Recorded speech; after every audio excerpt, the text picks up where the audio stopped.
Hey, welcome back to Everyday Economics. The podcast helps you learn about the economic world happening around you every day. I'm your host, Chris Krug, CEO of the 501c3 nonprofit, nonpartisan Franklin News Foundation.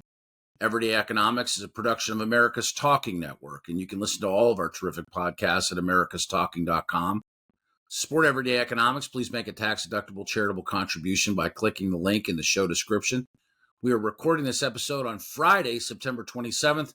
And joining me, as always, my friend and partner, Dr. Orphe Divounguy. He is a PhD economist. Dr. O, Mondays are the week ahead at the Center Square, where you write about what's going to go down in the Everyday Economics column, where we look ahead at the stuff that is on the agenda.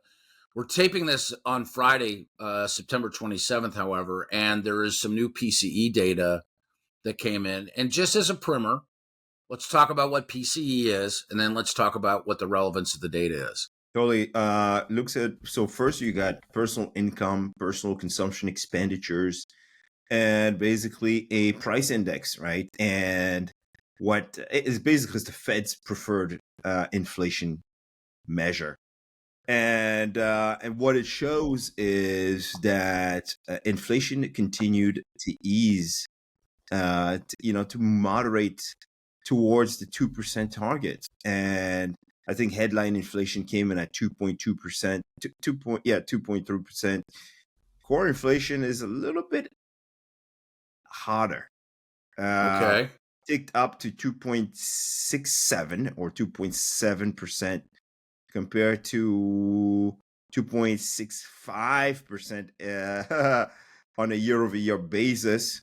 But yeah, I mean, look, it's a minor uptake in core inflation, but to altogether, I feel like core inflation has been stuck, right? And I think we talked about that on this podcast. Like a lot of people are like, oh, well, the PC is moving to 2.2%. That's great. Fantastic. But the Fed really cares about core inflation, right? Core PCE. And core PCE has been kind of stuck. Okay. Right? In May, it was 2.7 year over year, June 2.6, July 2.6, August 2.7. On a 3-month annualized rate, you're looking below 2%, so that's good. You're looking at 1.6%. So yeah, it's soft under the surface.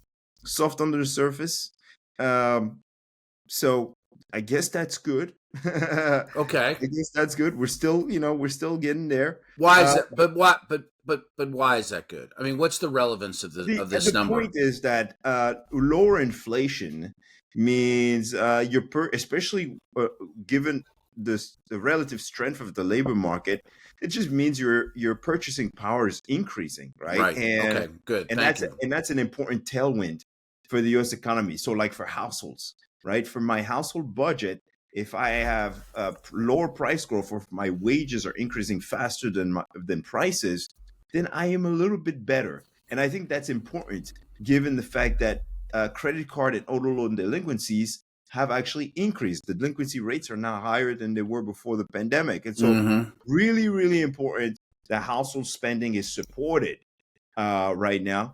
And not only household spending, right, business investment as well, right? Lower inflation, lower interest rates ought to support new business investment. And so why is that so important? Well, people need jobs, right? As long as we have a labor market that holds up and we have prices that are moving towards a low and stable level, like the 2% target, then that's good news. What we don't want, though, is we don't want inflation to start resurging, for sure, but we also don't want prices to start falling, right? We want them to increase at a slower pace. We don't want them to fall, right? Outright deflation is terrible for an economy. Right. Why? Because, what do you think happens when people expect that prices will be lower in the future? Well, when people start to expect that prices will be lower in the future, they actually just hold back, right, and they wait for prices to drop. And in that scenario, you get an economy that slows down really rapidly. right? Mm-hmm. You get a labor market that basically, well, if no one's spending, businesses are not going to hire anyone.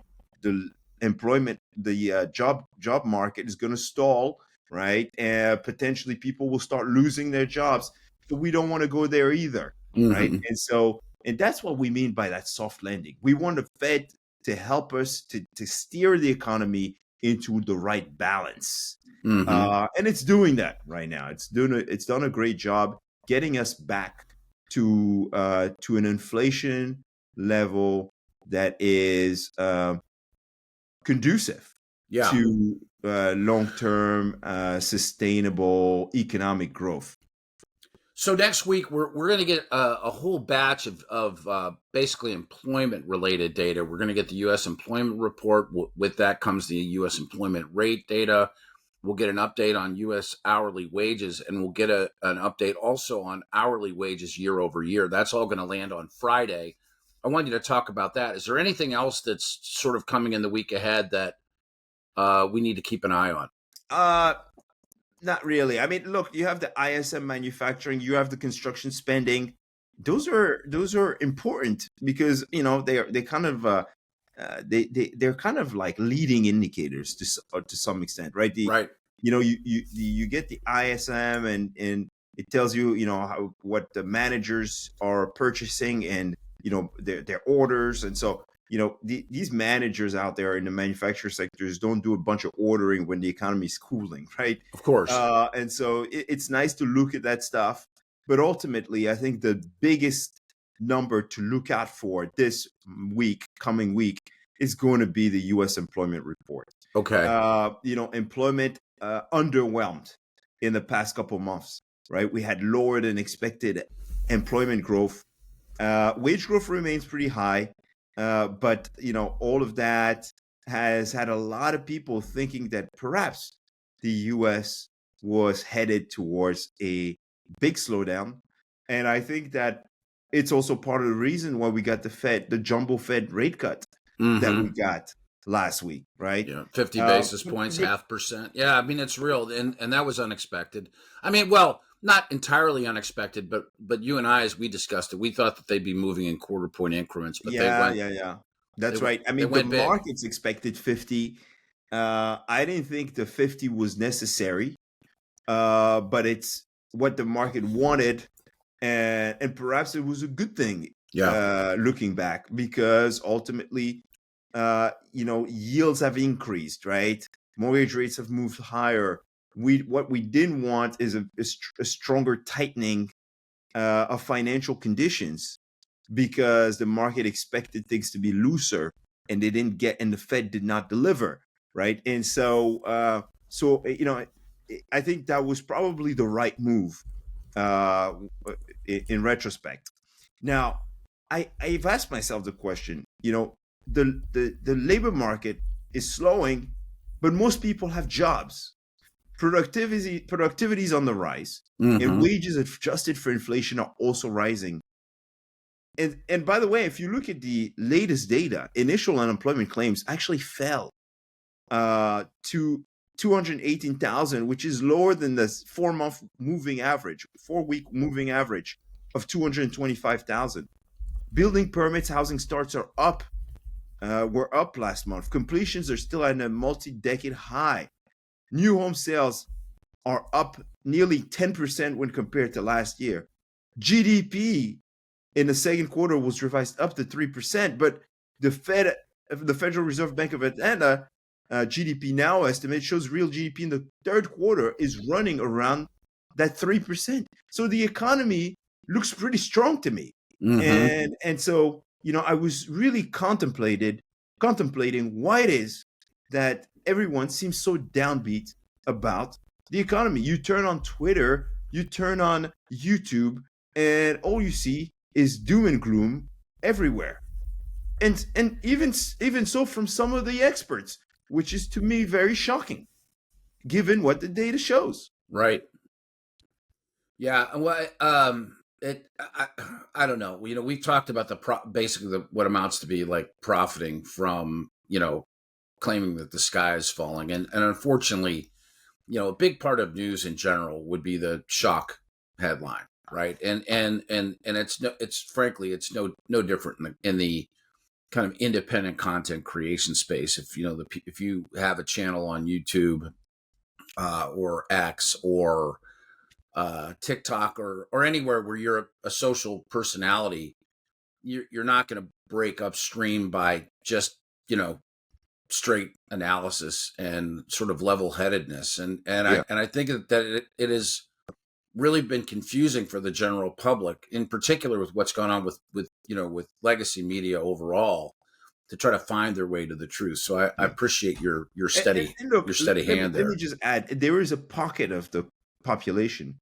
that is there are low income families that are really been hit hard by the inflation increase of the past couple years. There are those families, especially younger renters, maybe, that are feeling the pinch because rent growth outpaced wages for a number of years. Yes. And so, yes, you do have that pocket that's facing higher credit card and higher auto loan delinquency rates. There's that pocket, but that pocket is not representative of the entire U.S. Worker population. Right. And then you could also argue that for the past couple of years, people workers had so much bargaining power. Mm-hmm. I mean, we went from the Great Resignation to the Great Stay, right? Mm-hmm. Like, people had so much, they were quitting jobs. Their job prospects were so abundant that maybe we just got used to that.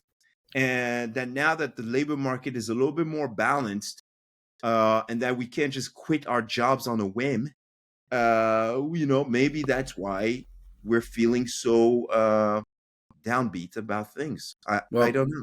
Well, I appreciate your thoughts as always. Remember, Orphe Divounguy, his column, Everyday Economics, appears at the Center Square every Monday, gives you a good look at the week ahead. We're going to bring this to a close now. Thanks, Dr. O. For Orphe Divounguy, this has been Chris Krug. Subscribe to Everyday Economics and dozens of other high-quality podcasts at americastalking.com.